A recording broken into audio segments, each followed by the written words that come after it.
Chapter 1. The Request at Midnight. The year was 1572. The air in Fatehpur Sikri was thick with the scent of jasmine and the distant rhythm of drums. Emperor Akbar, the great Mughal, sat in his private chambers, his brow furrowed over a map of Gujarat. Suddenly, a shadow fell across the marble floor. It was Zulfikar Khan, a veteran commander whose face was a map of scars from a dozen campaigns. Jahanpana, Zulfikar whispered, bowing low. The whispers from the north are no longer whispers. The governor of Kabul has stopped sending taxes, and there are rumors of a secret alliance with the Persians. Akbar looked up, his eyes sharp. He didn't fear rebellion, he expected it. But betrayal from within his inner circle was a different matter. Go, Akbar commanded, but do not go as a general. Go as a traveler. Find the truth before the monsoon arrives. Chapter 2. The Journey North. Zulfikar discarded his silk robes for the rough wool of a merchant. Along with a young, quick-witted scribe named Salim, he set out toward the rugged mountains of the Khyber Pass. The journey was a descent into a world of dust and secrets. In every caravanserai they listened. They heard stories of a ghost prince, who promised to restore the old ways and drive the Mughals back to the steppes of Central Asia. Do you believe it, master? Salim asked one night as they huddled over a small fire. Can one man really undo what the emperor has built?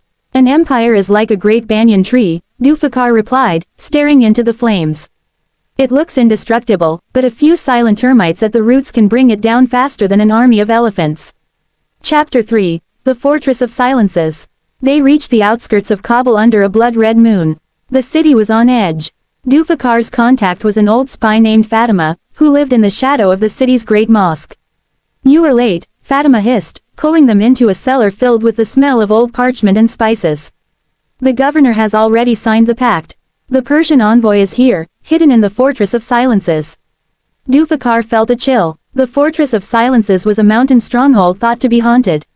If the envoy was there, an invasion was imminent. Chapter 4. The Infiltration. The climb to the fortress was treacherous. Zulfikar and Salim scaled the jagged cliffs, their fingers bleeding. Inside, the architecture was a blend of cold stone and hidden passages.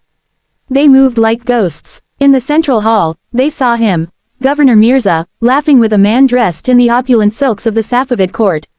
On the table lay a scroll, the partition of Hindustan. Tonight, we toast to the end of Akbar, Mirza declared, raising a golden goblet. Salim's hand shook, accidentally knocking a small decorative vase off a ledge.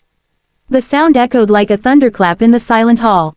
Who goes there? The guards roared. Chapter 5. The Blade and the Pen. What followed was a blur of steel and shadow. Zulfikar drew his hidden scimitar, his old muscles finding their former strength. He fought with the desperation of a man protecting his home. Run, Salim, take the scroll, Zulfikar shouted, holding back 4 guards at once. Salim didn't hesitate. He grabbed the pact from the table and dove through a window into the icy river below.